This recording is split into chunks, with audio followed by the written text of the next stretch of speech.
Estamos chegando mais uma vez aqui no canal da Igreja do Evangelho Quadrangular do bairro 1º de Maio, em Farroupilha.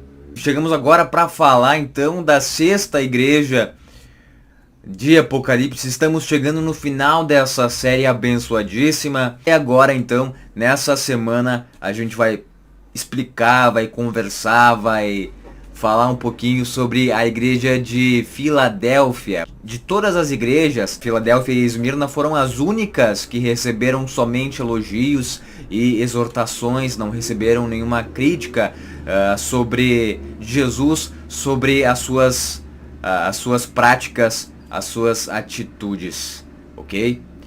Então, se você ainda não compartilhou esse vídeo, se você ainda não curtiu, eu peço que você curta, comente, compartilhe. O nosso objetivo aqui é alcançar mais pessoas para que nós possamos aí levar o evangelho por todo o mundo através desse canal, ok? Então tá, vamos iniciar então falando um pouquinho mais sobre a igreja de Filadélfia.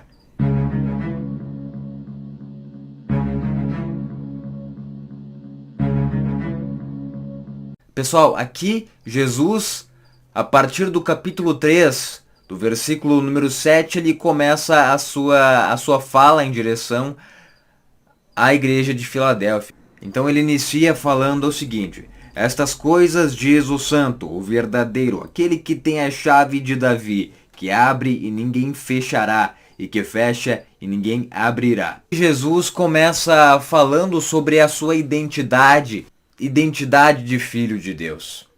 Jesus aqui estava dizendo: a porta que eu abro, ninguém fecha, e a porta que eu fecho, ninguém abre. Estava declarando ali sua autoridade sobre todo mundo e sobre a igreja, a própria igreja de Filadélfia. Na sequência, então, ele diz assim: conheço as tuas obras e eis que tenho posto diante de ti uma porta ao qual ninguém pode fechar. Que tens pouca força, entretanto guardaste a minha palavra e não negaste o meu nome.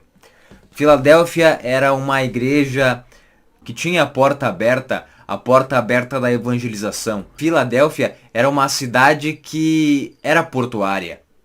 Muitos comerciantes, muitas pessoas passavam ali, cruzando do Oriente para o Ocidente, do Ocidente para o Oriente. Era uma cidade onde as pessoas passavam constantemente, e Deus ali havia aberto a porta de evangelização para que essa igreja pudesse pregar o evangelho. E Filadélfia, pelo relato de Jesus aqui, estava realizando essa evangelização com muito sucesso.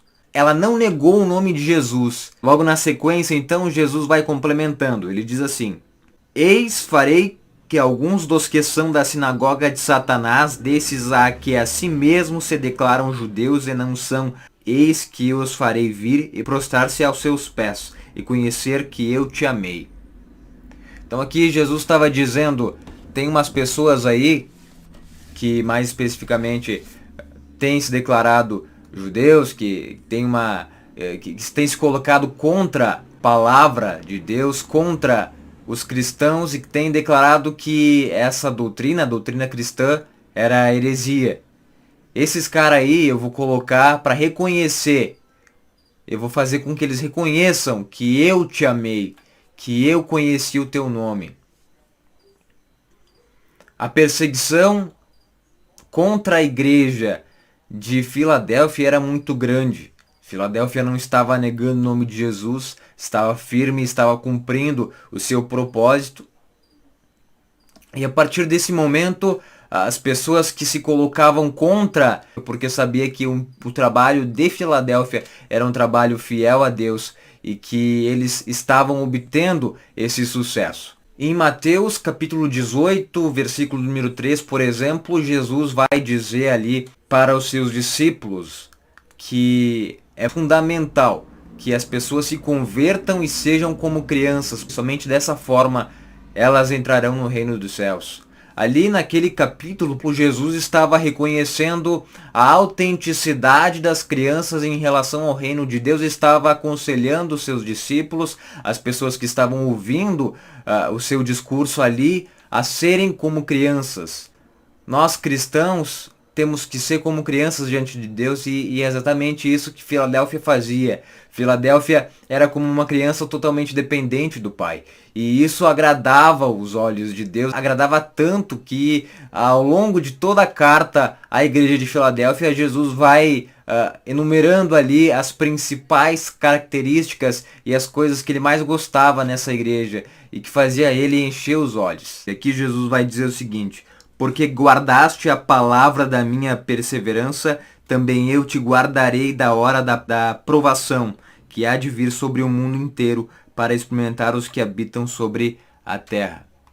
E aqui nesse final, Jesus está dizendo para a igreja de Filadélfia: se vocês guardarem a minha palavra, se vocês permanecerem em mim, eu os livrarei das provações. E Deus está dizendo aqui que ele não vai tirar a igreja de Filadélfia do mundo porque eles são fiéis a Deus, mas ele vai dar força para a igreja de Filadélfia para resistir. Eu peço todo dia para Jesus, para o Espírito Santo, para permanecer nele. Todo dia eu preciso orar para Jesus e dizer: Pai, que o Senhor possa me dar força para que eu permaneça no Senhor, para que eu consiga permanecer firme diante dessas provas que Deus coloca na nossa frente, dessas aflições que somos colocados diante delas. Eu todo dia tenho que pedir para o Senhor me dar forças, porque não é com a força do meu braço, não é com a força do meu braço, que afinal de contas é uma força bem fraquinha, não é com a força do meu braço que eu vou conseguir sair de situações ruins, mas sim através da perseverança em Cristo Jesus, porque Ele vai me dar força para sair. Essa é a chave de todas as promessas, na verdade, de Deus. Se a gente for analisar em toda a Bíblia, Deus sempre condiciona as promessas à nossa atitude. Ao observar, por exemplo, a história do filho pródigo, quando o filho pródigo, o filho mais novo, sai da sua casa, sai da casa do pai com a herança, a partir do momento que ele sai da casa do pai dele, o pai dele não tem nenhuma responsabilidade para com esse filho. A partir do momento que o filho dele sai da casa, o rapaz está por conta. Ele não tem mais a proteção do pai. Ele não pode mais contar com o auxílio do pai porque ele não está mais ao alcance desse pai. E não é porque o pai não quer. O pai quer o filho perto, mas o filho se afasta. E com Deus é a mesma coisa. Quanto mais a gente se afastar de Deus, menos suscetível à graça dele, menos suscetível à sua proteção a gente vai estar. Deus não tem compromisso com as pessoas que se afastam dele ou com as pessoas que acabam largando ele de mão. Deus tem compromisso com as pessoas que honram ele e que seguem ele de perto. E não é porque Deus não quer abençoar essas pessoas, ou não é porque Deus não quer ter compromisso com elas, é porque as pessoas não querem ter compromisso com Deus.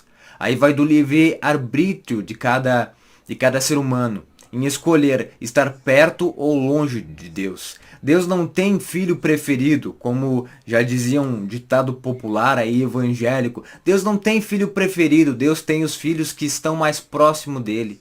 Muitos filhos hoje saíram da casa do pai e o pai não tem como obrigá-los a retornarem. Não sei se você fugiu de casa, se você pegou a sua herança e saiu pelo mundo para gastar ela, eu não sei da sua vida.